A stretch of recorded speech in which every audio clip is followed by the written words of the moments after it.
Where is everybody? I don't know. I mean, it doesn't technically start until 8:15, so maybe everybody's just taking a few extra minutes. I don't know.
I'm gonna wait 2 more minutes and see who else shows up since people are starting to come in, and then we'll get started.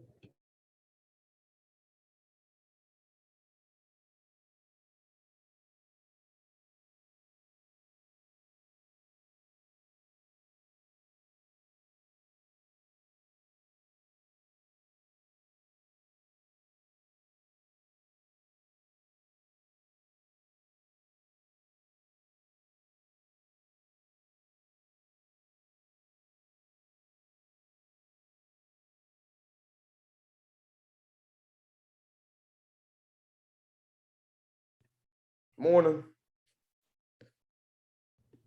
Morning. We're just waiting another probably minute and a half to see who else shows up. All right. By the way, that Beowulf screen rewrite, I have fun with it. Oh, good. I'm glad to hear that. I really wish I did more. I didn't know how much you want us to rewrite a scene, because all I did was like how Beowulf and Grendel meet. That's it. I didn't do the whole fight scene. Okay. Which I'm kind of mad. I'm kind of mad. I'm like, man, I should write that whole fight scene. It's probably fine as long as you did, a little bit of it. That's a pretty long scene anyway, so let's see. It's not long. We got a comic book series that's so long. Yeah. Describing what the heck a fight, what happening in the fight, that's just ridiculous. Yeah. I read it to Mr. Nelson. He said, LeBron, it's good, but what the heck? I said, I got it. The style of writing, I got it from Todd McFarlane, a comic book writer who wrote Spawn. Oh, interesting. Yes, ma'am. Because in his writing, you have the image, but in the little boxes, he describing what the heck's going on. Gotcha. Okay. Well, I'm looking forward to reading it. Yeah. I did mess up in the beginning where he walks into the cave, he looks upon Grendel, then later on he looks at him again. Sorry. Mm-hmm. Yeah, that's my mistake. Oh, so what you drinking? Coffee. Dang it, man. I Should've said got tea. I got a coffee maker for in here. Oh, that they have those? I guess nobody stopped me. We have like a Keurig machine downstairs, but it's just not as good. So When we come back, can you make some for us? maybe Just brew me tea. I don't keep sugar or cream in here though. So if I supplied said things, would you do it? I probably would, yeah. Oh. Black coffee is the best anyway. It what? Debatable. I think if you Black put some coffee is sugar in it, then it's pretty good. But drinking straight black coffee is kind of gross to me. Nah. It's like, you can say the same thing about tea. You drink tea straight or you can add sugar. I just don't like tea that much. Well, I'm bringing me tea 'cause I hate coffee because Okay. God, I damn. also have an electric kettle, so we can just heat up some water. So Colin, you have everything in your room. Possibly me. I've tried to sort of make this into like a little living room, which now I'm glad I did because it's like, hey, Wash. It looks like a living room. Yeah, it's just like cozy in here now. And especially since you guys are virtual now, I like to, sit in my chair. I feel like Mr. Rogers or something. Got my coffee going. I want to feel like I'm at home. That's what I'm going for. I think I do have like a packet or two of hot chocolate in here as well. I had hot chocolate for a while last year. But who was it? Christian Cromwell drank it all. He had like this gigantic thing, like a thermos, but gigantic. And he put like 3 or 4 packets in there and filled up the whole thing. And I was like, Christian, other people want hot chocolate. But oh well. I miss that kid. Hope he's doing okay. Apparently he's driving for like DoorDash or something now. Yeah. Yeah. Interesting. I don't think he went to college, but No, I don't think that he did. I'm trying to think of like who I'm in contact with that could check in with him. Maybe Chip. that's also slightly debatable. I don't think he would be in contact with him. I Because don't. Chip is living his dreams in Tennessee in that He is. park thing. So this sounds kind of mean, and if they still in here, I wouldn't talk about this. But I feel like some people were like not consensually friends with Christian. Like he was their friend, but they weren't really his friend. Yeah, that's exactly what it was. It was friends by force. Yeah. Chip would be one of those people who is friends by force. See, if it wasn't such a small school, it'd probably be something different. Yeah, probably. But because it's so small, Yeah, you had you're to be in the friends same with them. classes as everybody.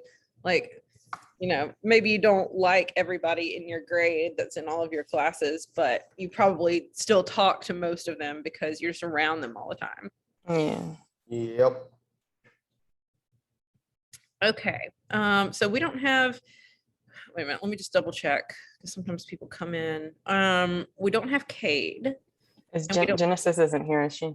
She's not. Okay. And Randall isn't. Randall declined my call one time, so Oh, I'm not going to bother with Randall. okay.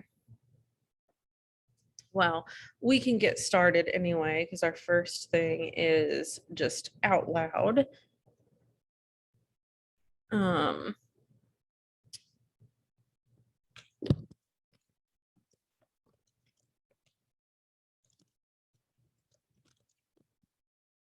So let me pull this thing up and then I'll screen share with y'all. Where are we? She's up. Okay. we are doing our last two things about voice. So last week, well, over the last couple of weeks, we looked at voice expressed through art first, and then we looked at it through music. Hey, what's up? A charger for a laptop? All right, speaking of voice, I missed one, the It's fourth in one. front of this backpack. Yeah, no, you're welcome. What was that, LeBron? I missed the fourth voice, which I didn't know we had. You want to finish that up? Yes, I do want you to finish that up. Like, Any of the ones that are on canvas, it's in the big pouch, but just like kind of in front. No, Mr. you're Cullen, fine. can you unlock that for me? Because that thing is past due. Yeah, I still want it though. I don't know if you remember, but I said anything you turn in before Monday, there you go. I will not count it as late. All right. So after this week, after tomorrow, I'll take all the voice things that y'all have done so far and put in a grade for that. So you want to make sure that you've got all of them done. Okay, we're going to look at voice as far as writing.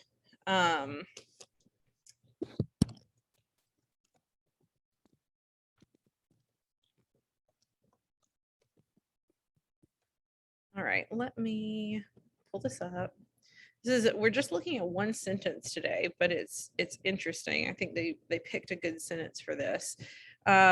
So writers obviously make conscious choices, and good readers learn to recognize and understand the effect of those choices, and those choices create voice. So we're going to start with a very simple sentence. And our sentence is right here. The little pink fishes swam upstream and died. So first question is this sentence sad? And don't focus on the idea of a dying fish, but think about the sentence itself and the effect of it. Does it make you feel like sad? Does it make you feel like crying? Is it joyful? What do you think? Sounds like salmon are doing their job. That's what it sounds like. Sounds like salmon are doing their job. Yeah, probably so. Those are the pink fishes I think about. So anybody else, like, what's the effect of this sentence? It feels kind of more ironic than sad. It reminds me of a nursery rhyme, and like the last two words kind of change the entire meaning of the sentence, which is cool. Yeah, I like that you said that. Yeah, it sounds like kind of cutesy, like a nursery rhyme until the last two words, and then it really changes. So I think that most people would probably agree that the sentence doesn't sound very sad. What specific things about the sentence keep it from sounding sad? The choice of and. The choice of and. Yeah. Okay, So the author could have easily said the little pink fishes swam upstream, then died, and then that would have been sad because they got up to their point of destination and then they just died. Yeah, that's a really specific thing. I hadn't really thought of that, but it's like, I mean, you said it sounded like they were just trying to do their job, and this almost makes it seem like part of the process, which it is. They swam upstream and died, like that was what they were going to do. Yeah, what about little pink fishes? When I hear little pink fishes, I don't immediately think like this is going to be sad. If anything, I think of like Sebastian playing under the sea in The Little Mermaid. Isn't Sebastian a crab? Sebastian is a crab, but he's in the song. He's a lobster. Yeah, Sebastian's a lobster. He's a lobster. Are you sure? Yeah. Yes. He looks like a crab. I'm sure. That is a He's, dang you know No, what? he doesn't. Sebastian. I would put money on it. Sebastian is he's a major kid. He's a red Jamaican accented crab. He's a crab. I know what a crab looks like. Oh, Tell me he's a crap, he's a lobster. lobster. His full name is Horatio Thelonious Ignatius Crustaceous Sebastian. I love it. Who That's wrote awesome. that? That's a lie. That's not his name. He says it in the movie. I can't remember when, but he does say it. Or he doesn't say it. The little like the little herald fish What kind of lobsters are y'all looking at that are short and stout? I've never seen a short and stout lobster. Lobsters are long. He's a crab. Yeah, this is a crab. He's too short. Okay, fair. Look at this stuff. Look He's at the stuffed crab.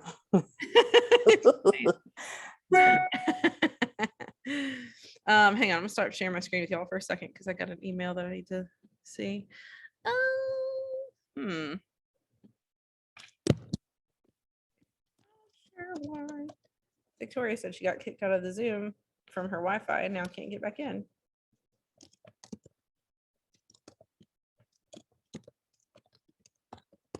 Going over voice lesson and then the you can watch back later after I post it and get the answers if you're unable to get back in. Okay. Yeah, so the little pink fishes, I like that Gray said it sounds sort of like a nursery rhyme. Like, that's a really cute phrase. Like, it does not make me think of negative stuff. It's not negative imagery. It's kind of cute imagery. Oh, Jenny, I just realized that you had joined us, or maybe you did just join us. But let me go change your attendance. She's been here for like 5 minutes. I'm sorry, I didn't even see it.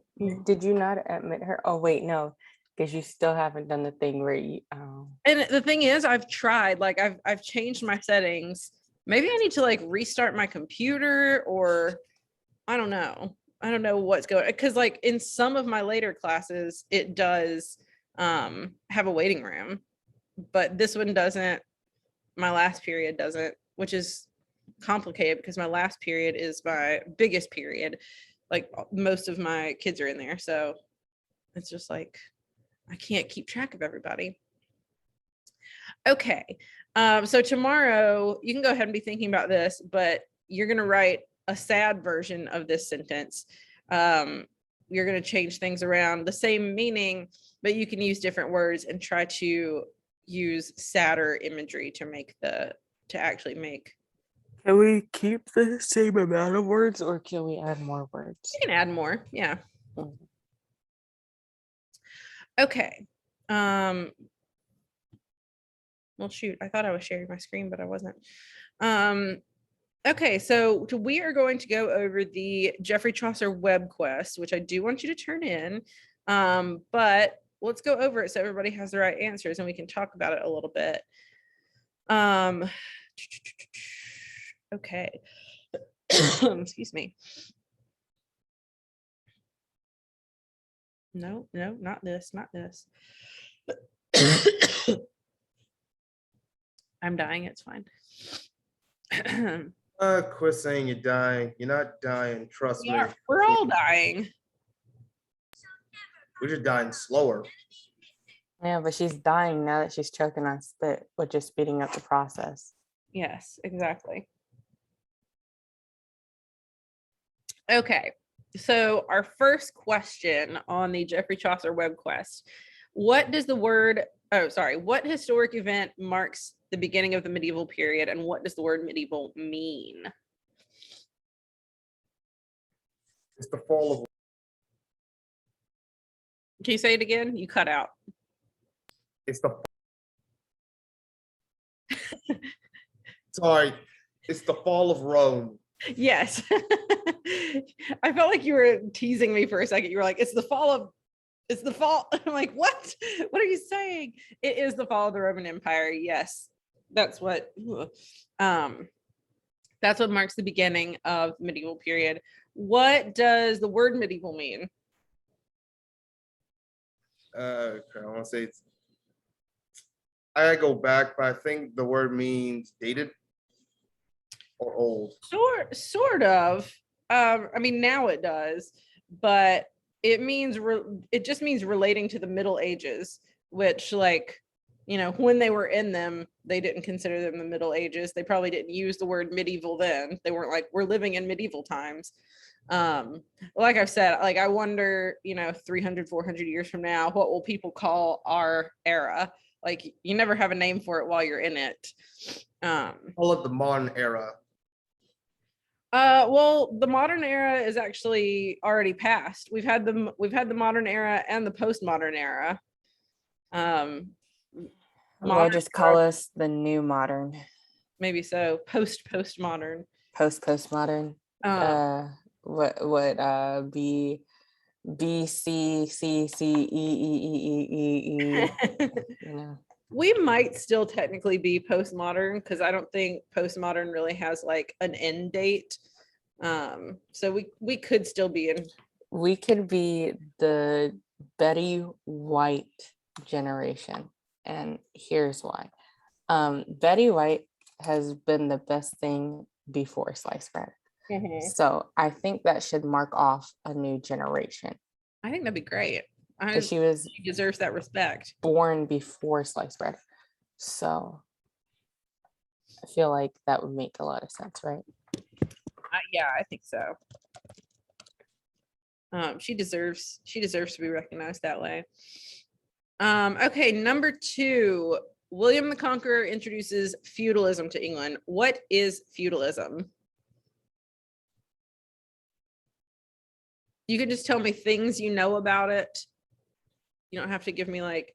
Oh, isn't that with like knights and stuff? Yes, it is. And in the chat, I have feudalism was a social and political system where landlords provided land to tenants for their loyalty and service in exchange. That's a great definition of it. Absolutely. The peasants who are like, they were known as serfs, are obliged to live on their lord's land.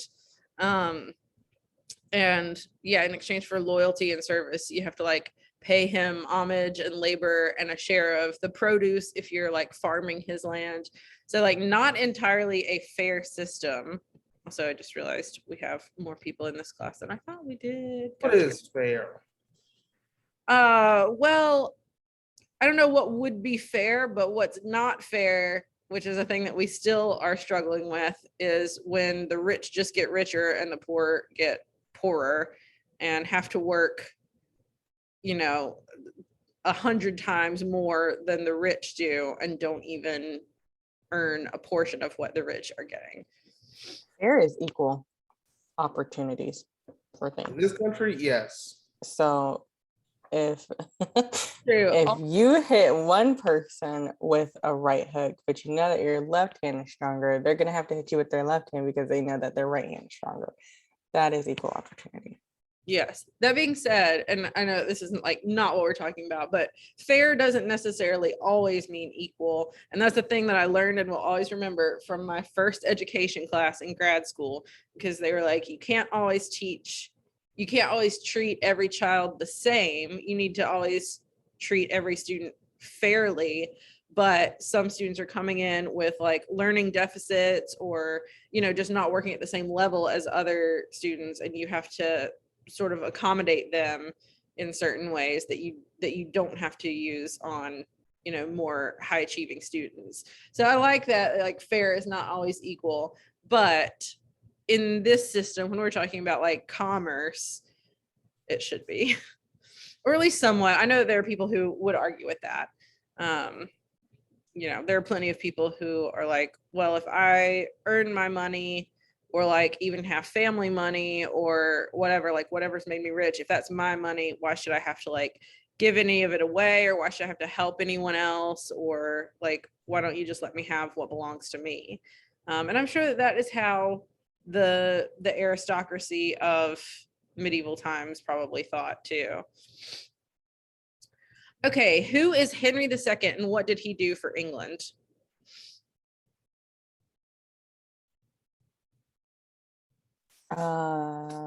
Henry II did a lot of stuff for England. Mm-hmm. I don't know. He Go ahead. I have an answer in the chat, but you can go ahead. restored and extended royal authority. Mm-hmm. He did. He was the King of England. and the Duke of Normandy before that. And he strengthened the royal administration and made sure that they had control over the church, which religion is still a huge thing, but like it pretty much controlled the country. And also he killed this priest in Canterbury Cathedral, which was a big deal. And we have some more answers about that later on. But let's move on to the fourth one. What did Eleanor of Aquitaine encourage knights to do, and what other contributions did she have in England? To be more chivalrous. Yes, to be more chivalrous. She encouraged knights to fall in love with like unattainable women and kind of contributed to the system of courtly love. Like, and that's the term for it, courtly love. Like knights fighting for their women and like presenting them with trinkets or trophies or flowers or something to like win their favor. And that's actually like where the term chivalry comes from. I mean, I don't know like the root of the word or anything, but that's when we started using it. Like when these knights who are not, aristocracy, they're also not super low class or anything, but they're not royalty, but they're fighting to win fair lady's heart. And she encouraged that. She like wanted them to kind of like have this like this goal of having like a fair maiden fall in love with them. But she led armies, which is pretty badass, honestly, and was a leader of the Second Crusade. I had to read a book about her in 7th grade, which was actually really interesting.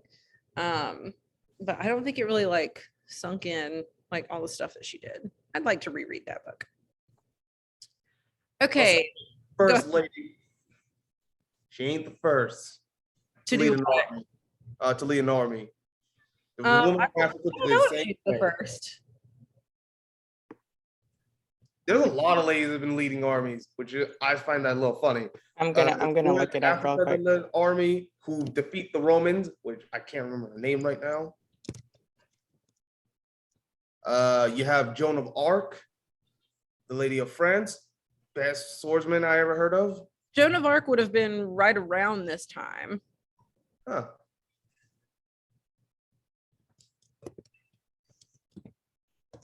I'm trying to see. Yeah, actually. So her name a little is later. Oh, well, that's not. I should have read more. Anne E. Dunwoody is the first woman 4-star general in military history and the first woman to lead a major army command.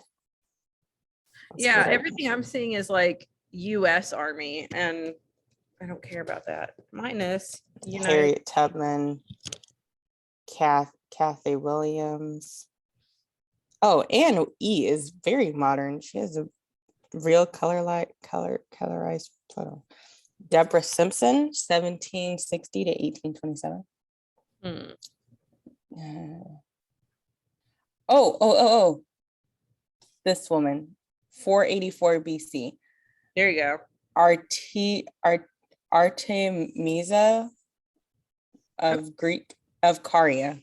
That's her name is. I can put it in chat. I don't think I'm pronouncing it right. Let me guess. She's a Spartan. No. Dang. Huh. Here, I'll put it in the chat. I don't think I'm pronouncing her name right. Where's chat? Okay. Artemisia, maybe? Artemisia, one of Caria. Yeah. Caria. 484 to 460 BC. That's probably our answer. There you go.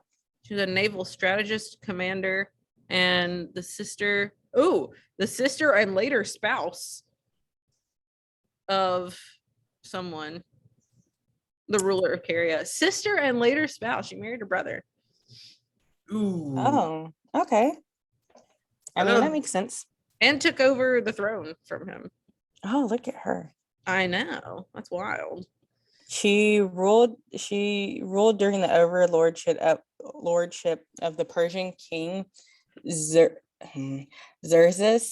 Mm-hmm. He reigned from 486 Xerxes Xerxes 486 to 465 and participated in Xerxes' invasion of Greece from 480 to 479, despite her able command of 5 ships in the major naval battle with the Greeks off the island of Salamis near Athens. The Persian fleet suffered a severe defeat. Crazy. So she won, is what. She sounds really interesting. I'm wondering why we haven't like heard more about her.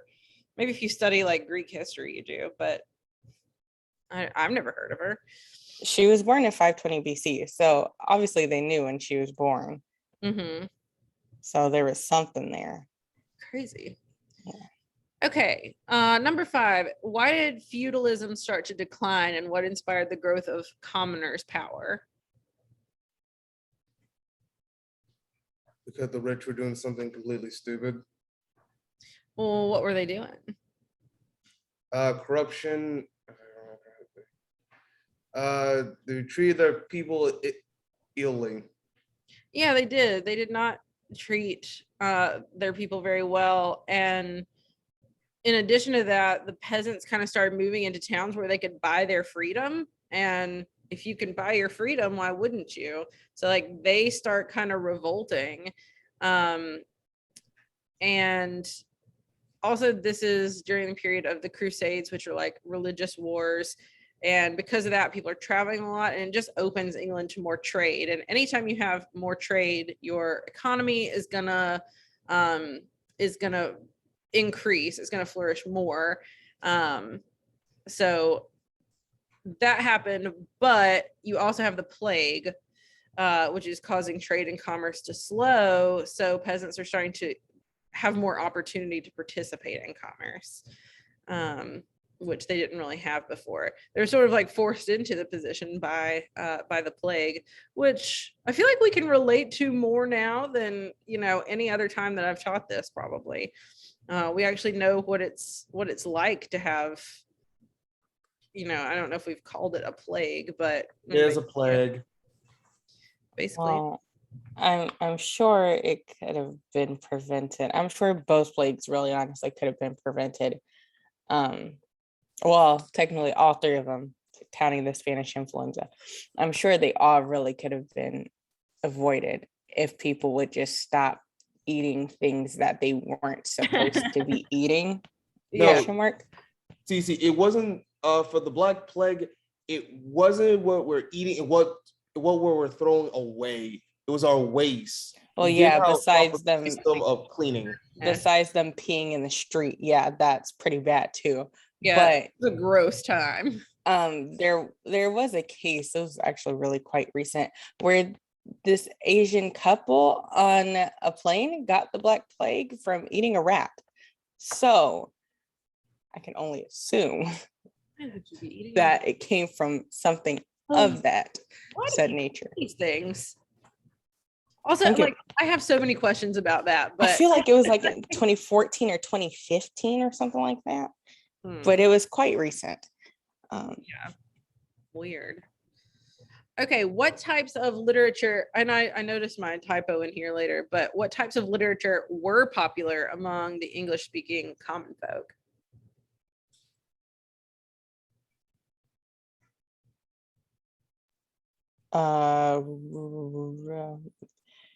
King Arthur. King Arthur was like around this time. But one thing about King Arthur is that it's got a lot of religious symbolism in it, and not even symbolism. Yes, in the chat I have religious text. Yes, basically like the Bible and religious pamphlets are what people are reading. Have you seen? Oh wait, it's not even out yet. The Green Knight. I have not seen it yet. I think that's about the circle. Yeah. The circle table. So. Yes, the round table. In the round table? Yes. It is the oblong shaped table. I had to read that in college. And I don't really remember much about it, but I'm interested to see this movie. I like the actor in it. I like the studio that put it out. So hopefully I would enjoy it. Yes, Monty Python and the Holy Grail. Exactly.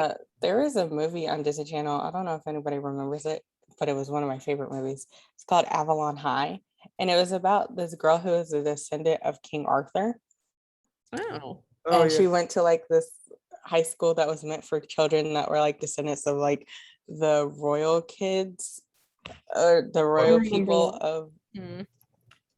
Yeah, it was a good movie though. I don't think I bet it's on Disney Plus though. Yeah. What event marks the end of the Middle Ages in England? And y'all might have some different answers for these, and that's okay. There are like 2 or 3 things that would work. Henry VII's victory in 1485. That is definitely one of them.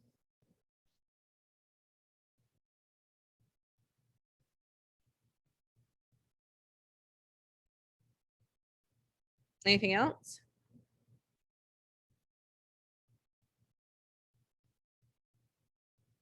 Okay. Part of that is the decline of the Catholic Church. With that victory kind of comes the decline of the Catholic Church for a while. It obviously has survived the test of time. Also the Black Plague, just like wiped so many people out, that kind of brings us into a new era. And then also a huge one, the printing press. With the printing press, people can much more easily like create mass copies of books like the Bible. We can print tons of Bibles and, spread them out all over Europe, probably exclusively Europe at the time, and spread Christianity. I'm just gonna ask you because I feel like this is a really silly question to ask out loud. I'll just text. Okay. Message. And yeah, the Middle Ages sort of transitioned into the Renaissance. So, spoiler alert, one of the next things that we'll get to is Shakespeare, because Shakespeare is like one of the big writers of the Renaissance. He actually was not the biggest writer at the time, but he has throughout time become the biggest writer of the Renaissance. Are you going to do Shakespeare in the park? Huh? Are we going to do Shakespeare in the park? Boy, I'd love to. I bet nobody's even doing it right now. Does anyone do it in Charleston? I'm sure they do. And the only reason why I'm saying I'm sure is because they like have those medieval festivals. That's what it is. The Renaissance. So hold on, I can't remember what it's called. I'm just gonna after.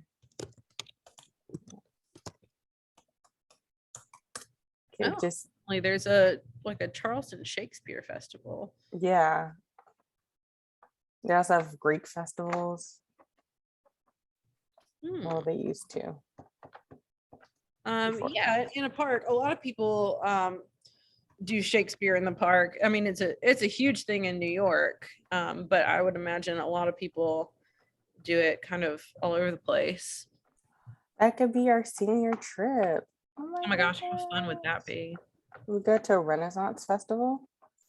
That would be so cool. I think that would be so cool. I have a new dose.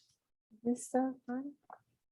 Oh, this is literally in the one I'm looking at is literally in England. I was like, where is this? How much does it cost? And it's like 20 pounds. Okay. There's one in Colombia. Oh. There's an upstate Shakespeare Festival. Oh, Shakespeare Festival? No. This is outdated. This was from like a year and a half ago. Yeah. There's all kinds of Shakespeare festivals, actually. One time I stumbled across the summer after I moved here. I spent most of the summer just like driving around the Southeast and camping different places and just like exploring. And I was in Alabama in Montgomery, and I went to this art museum, but it was like this big plaza. Plaza's not even the right word. Just like so much land, and it was very beautiful. And I was like exploring around, and I came to this like thatched roof archway, and inside of it was this amphitheater, and it was like, this is where we do the Alabama Shakespeare Festival. And I was like, this is so cool. And like I didn't get to see one of them, but I just like stumbled into a Shakespeare festival, and it was very like legit looking, like it looked like it could be Renaissance era. It was so cool, and I would love to go back and actually like watch play there. We should do it. We should do it. I'm gonna say there's not a whole lot going on in Montgomery, Alabama, but they do have that really great art museum and like amphitheater and playhouse and stuff. And they have F. Scott Fitzgerald, who we know wrote The Great Gatsby. He and his wife used to live in Montgomery, and it's like a 2-story house, and the bottom half is like a museum to the Fitzgeralds. And now, then it wasn't this way when I went there, but now the top floor can be rented out as Airbnbs, and you can like stay For how much? It's pretty expensive. You can stay a night where F. Scott Fitzgerald used to live. What if, and hear me out, guys. Okay, this is not the whole senior class, but it's a number of us. We put some money towards that, and we go and we stay there for a night in Montgomery. I mean, I'd be down. I would be so down too. And you would live out your dreams, Miss McClellan. We get a senior trip. Yes. I mean, I'm down. I actually planned a really cool trip one time. I guess it was after we did the first senior trip, but before we planned the senior trip that never happened for the second graduating class. But I planned such a cool trip to New Orleans, and like had us stopping in Montgomery for a night because it's a long drive and we can only take you guys like 6 hours away, or like we can only drive for 6 hours at a time. So it would have been so cool, but it costs a lot of money. So unfortunately. Okay, Miss McClellan, also hear me out. Okay. Why don't we just do that, but not go to New Orleans and go somewhere else? I mean, I feel like, see, because your plan could be in you. yeah. Never mind. I'll just talk it over. We'll Okay. think about it. I'm just chatting. Well, we could go to Alabama or somewhere in Georgia, Atlanta. That's where we went for the first senior trip. And it You was, went to Atlanta? we went to Atlanta. Yeah. Yeah. Oh shit, I got some cousins there. I will say, I don't know that the students enjoyed everything that we did. What did y'all do? We did a lot, actually. Like, Did they get to pick out what y'all did, or did y'all get to pick out what they did? Oh, we picked it out because there Oh, was, like, see. a deal basically. But it's like all the major Atlanta things. Like we went to World of Coke, we went to this museum, there was like 5 things that we did. Now I can't remember what they were. See, Mr. Clone, that's probably why they didn't enjoy it. Why would you go to a museum on your senior trip? Because it was cheap. Oh, okay. That also makes sense. But then also the big thing about that year, which like honestly I don't think that this was what made them not enjoy it, but it really sucked, was that like halfway through, we got there like at night and checked in the hotel, went to sleep. Like halfway through that night, the power went out in the whole hotel and did not come back on until halfway through the next night. And so like people didn't have lights, people didn't have electricity, like everyone was complaining about like not being able to do their hair. It was raining like crazy. It was such a fiasco.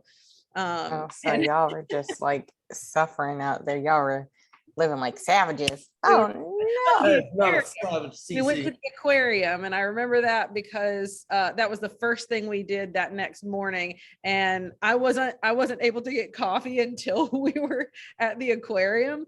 And I feel like the seniors had never seen that side of me before. I was just like, guys, we're leaving in 10 minutes regardless of what anyone thinks. You have to be here. Like I got kind of upset, and they were like, get this lady some coffee. It was bad. Poor Miss McClellan out here suffering.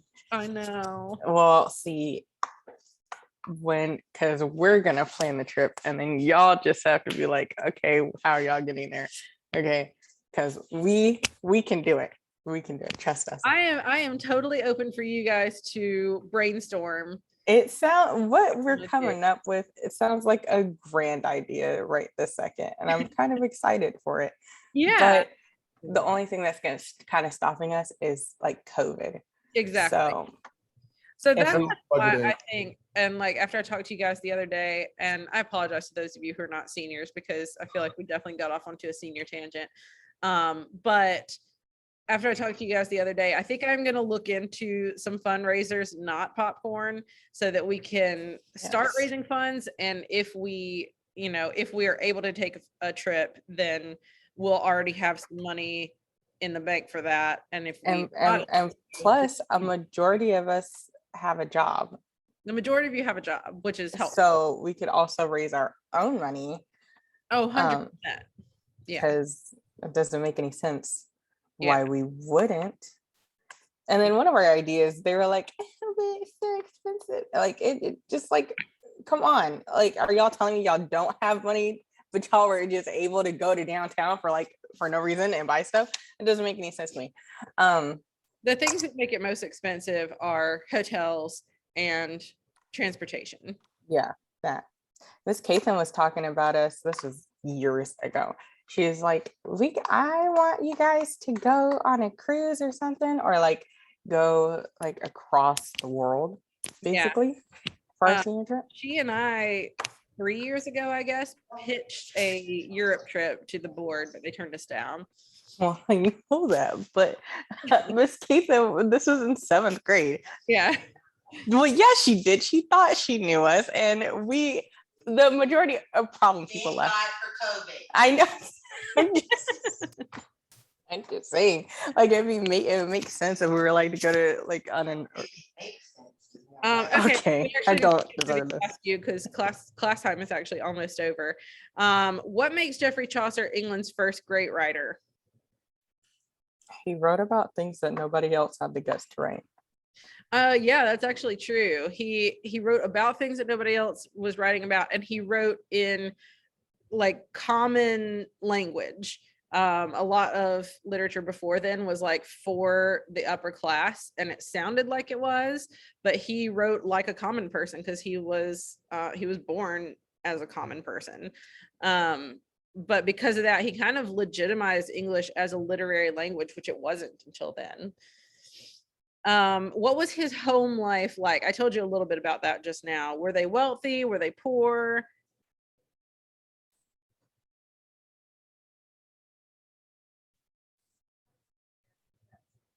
All right, I'm going to tell you all this one because I want to move on. His family was like fairly wealthy. His dad was a wine merchant, but because of that, they knew all the right people. So because of that, he was able to become a page in the house of a countess and sort of like move up in society. And a lot of people had not been able to previously. They just didn't have the opportunities, but he was able to because he was well educated and his family knew the right people.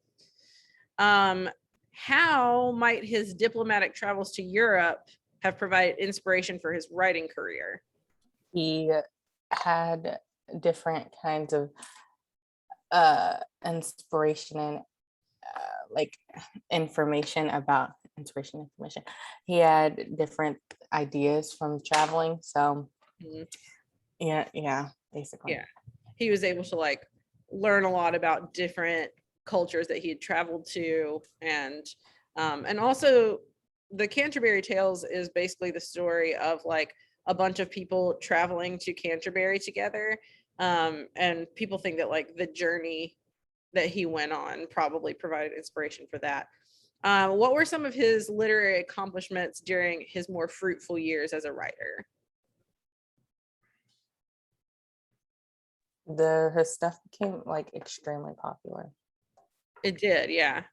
The one that we're going to read is Canterbury Tales. Did anybody else find any other big ones of his?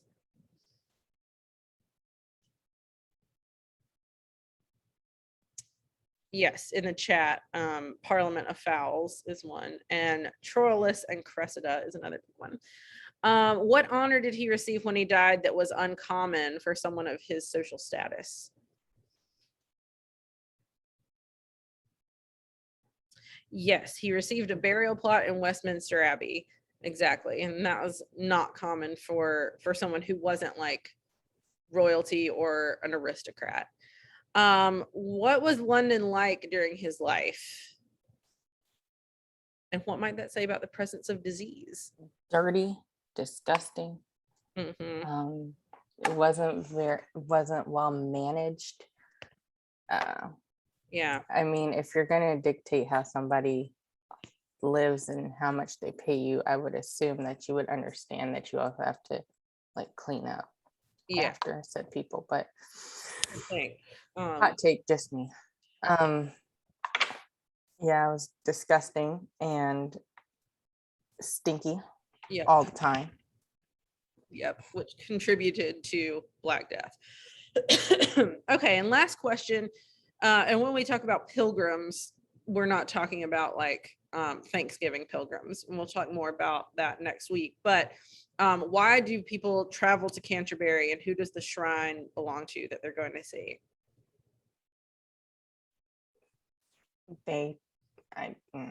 Anybody else? Because it seems like I've been putting some answers in.